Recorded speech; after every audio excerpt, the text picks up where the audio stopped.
On va commencer avec la pâte sucrée à la noisette pour la réalisation de notre Paris-Brest. Alors la pâte sucrée noisette, en fait, on l'utilise puisque on va changer un petit peu de notre Paris-Brest et on va chemiser dessert pour cuire la pâte à choux ensuite dedans. Alors pour la réalisation de cette pâte, on va avoir besoin de beurre, de sucre glace, de poudre de noisette, d'œufs, de sel et de farine.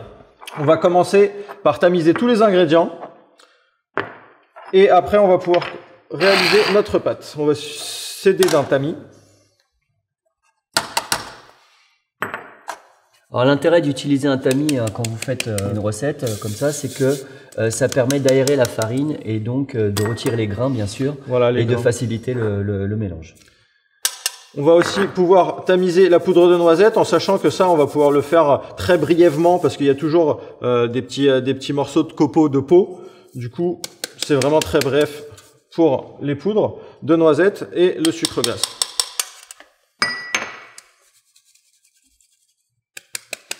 Alors vous voyez, hein, on a toujours quelques petits grains comme ça, donc on va passer notre main pour bien les éclater et pouvoir récupérer la poudre comme il faut, qu'elle soit bien aérée.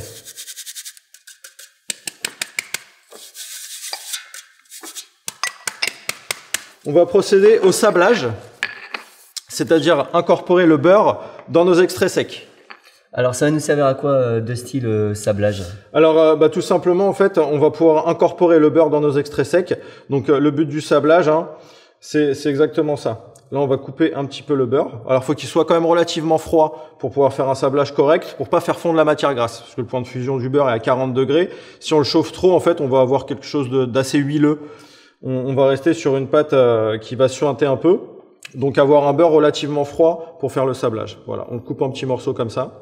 Alors ce qui est important aussi, ce qu'il faut retenir quand vous faites une pâte sablée comme Dusty est en train de réaliser, c'est qu'il y a de la farine dedans. Et dans la farine, vous avez du gluten. Donc du coup, on essaye aussi d'isoler le gluten avec le beurre pour éviter d'obtenir une pâte qui a trop d'extensibilité et donc qui risque de trop se rétracter dans les cercles. Voilà, donc le sablage, ça prend quand même un petit peu de temps à faire à la main. Hein. Mais c'est très facile. Quand vous avez un peu de farine qui s'écarte comme ça sur votre plan de travail, n'hésitez pas à prendre une corne et à venir rabattre le tout pour éviter de vous salir aussi, c'est pas mal. Et on continue. Voilà, jusqu'à que le beurre s'incorpore complètement à la pâte et qu'une fois qu'on va sabler comme ça avec nos mains, on n'ait plus de petits morceaux de beurre qui traînent dans la recette. Alors n'oubliez pas que le choix du beurre est très important également quand vous faites une pâte sablée puisqu'il y a différents points de fusion au niveau des beurres et si jamais vous tombez sur des beurres qui sont très souples, l'étape que Dusty est en train de réaliser risque de complexiter la recette puisqu'on va mettre en fusion le beurre et donc faire fondre la pâte.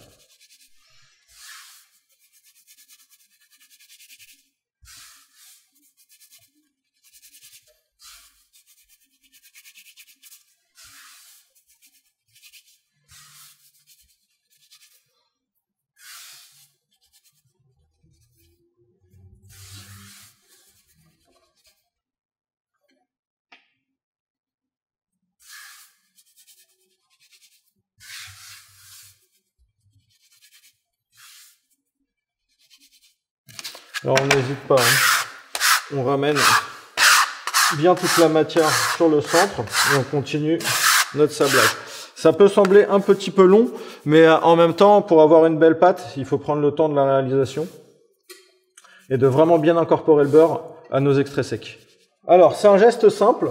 Donc c'est un petit peu comme si vous frottiez les mains. Maintenant, il faut faire quand même très attention, encore une fois, parce que selon les personnes, vous pouvez avoir des températures de main qui sont différentes et du coup, ça peut influencer la fusion du beurre. Encore une fois, si les beurres ont des points de fusion différents, parce que si vous avez un beurre qui est trop mou, vous risquez après de changer la texture de votre pâte et obtenir des pâtes qui sont extrêmement friables et qui vont se déchirer quand vous allez vouloir les mettre en place dans votre cercle. Voilà, alors là vous voyez, hein, la pâte elle commence un peu à changer de couleur, elle commence à devenir un peu plus jaune, tout simplement parce que le beurre commence à bien s'incorporer à l'intérieur. Et les grains de beurre, vous les voyez, hein, ils commencent à être de plus en plus fins, de plus en plus petits, c'est que ça commence à bien s'incorporer. Là on n'est pas loin de la vérité, encore un petit peu, et puis on va être bon pour incorporer le sel et l'œuf. Voilà, donc encore une fois, un critère de réalisation de la pâte, quand on voit effectivement que la farine, enfin que ça commence à changer de couleur, et c'est à ce moment-là qu'on va rajouter l'hydratation. Alors quand on est bientôt sur la fin comme ça, il faut juste regarder, vous allez voir, vous avez des petits amas. Alors ça peut être soit des amas de farine ou des amas de beurre, donc on vient un peu les casser. Voilà, parce qu'on arrive bientôt sur la fin, on va finir le mélange.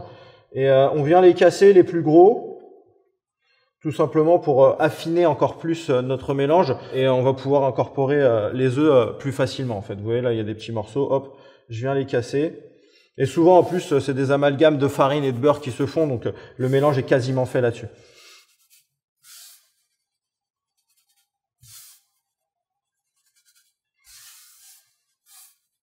Voilà, le geste est vraiment simple.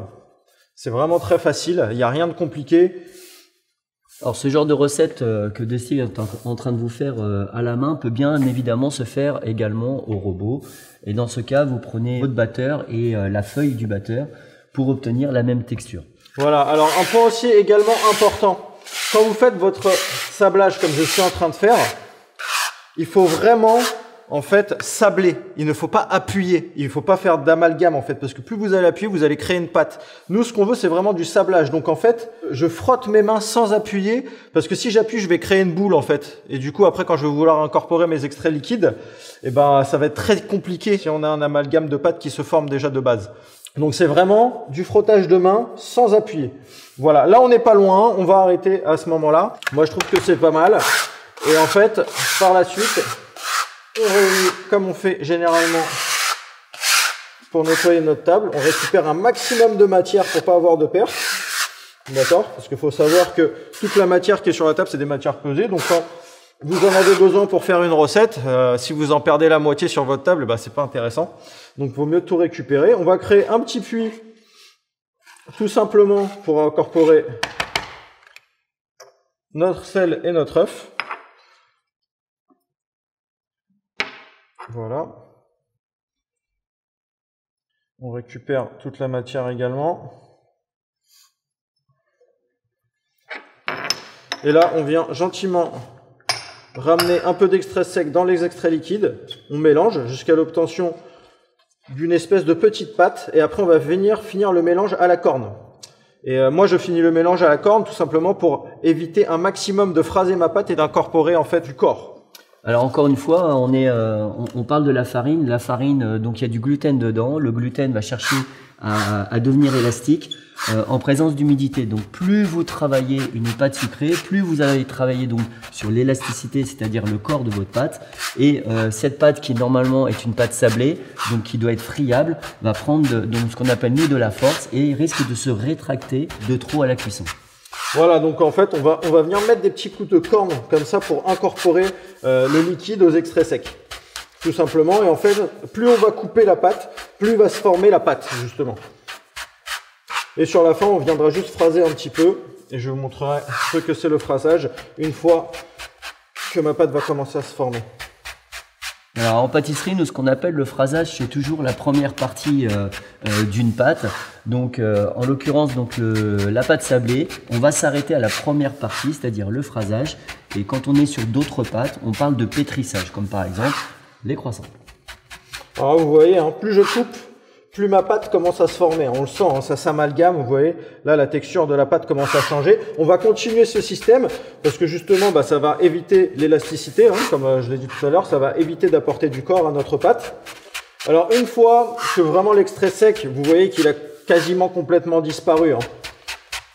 Ça veut dire que la pâte commence vraiment à se prendre. Là, on va commencer à phraser un tout petit peu pour qu'elle se prenne complètement en fait et qu'on forme la pâte. Donc là, je récupère un maximum de matière, je nettoie ma table pour récupérer toute la farine et là, je vais venir phraser un tout petit peu ma pâte. Voilà. Alors, ce que j'appelle phraser, c'est ça, c'est j'appuie et je rabats. J'appuie et je rabats jusqu'à l'obtention d'une pâte complète, tout simplement. Alors après attention au phrasage, hein, parce que encore une fois, si le phrasage est fait trop longtemps, on va commencer à amalgamer donc le gluten et le gluten va s'étirer et c'est là où on se retrouve avec les mêmes problèmes que nous avons évoqués tout à l'heure, à savoir une pâte qui est trop élastique et qui se rétracte dans le moule. Voilà, alors là vous avez vu, hein, cette pâte, elle est déjà faite. J'ai phrasé quoi, 3-4 fois, pas plus. Et ça m'a donné l'obtention de la pâte. Là, je corne bien ma main. Je corne bien tout pour récupérer, comme je vous l'ai dit, un maximum de matière. Ok. Vous récupérez. Et en fait, ce qu'on fait, c'est qu'on vient, avec notre pâte, récupérer toute la matière qu'on peut récupérer sur la table. Ensuite, une fois que notre pâte est prête, on vient la mettre proprement au carré. Hop. Et on va pouvoir la stocker dans un film au réfrigérateur pour la laisser reposer. Donc selon vos réfrigérateurs, ça pourra être un temps qui va être d'une vingtaine de minutes, mais qui peut parfois être doublé si votre réfrigérateur est trop souvent ouvert. Alors moi, le petit conseil que je peux vous donner, c'est de toujours préparer vos pâtes la veille. Il y a plusieurs préparations qui peuvent se préparer la veille et c'est toujours mieux. Comme ça, au moins, vous avez vraiment la possibilité de travailler correctement les matières, tout simplement. Tout à fait. On peut très bien utiliser un congélateur et dans ce cas, le refroidissement de la pâte sera beaucoup plus rapide. Par contre, attention au stockage dans votre frigo, il faut vraiment que la pâte soit bien à plat. Évitez de la mettre dans une assiette creuse puisqu'elle risque de se déformer un petit peu. Et au premier coup de rouleau que nous allons faire derrière, ça risque de casser votre pâte à l'endroit où elle s'est déformée dans votre assiette.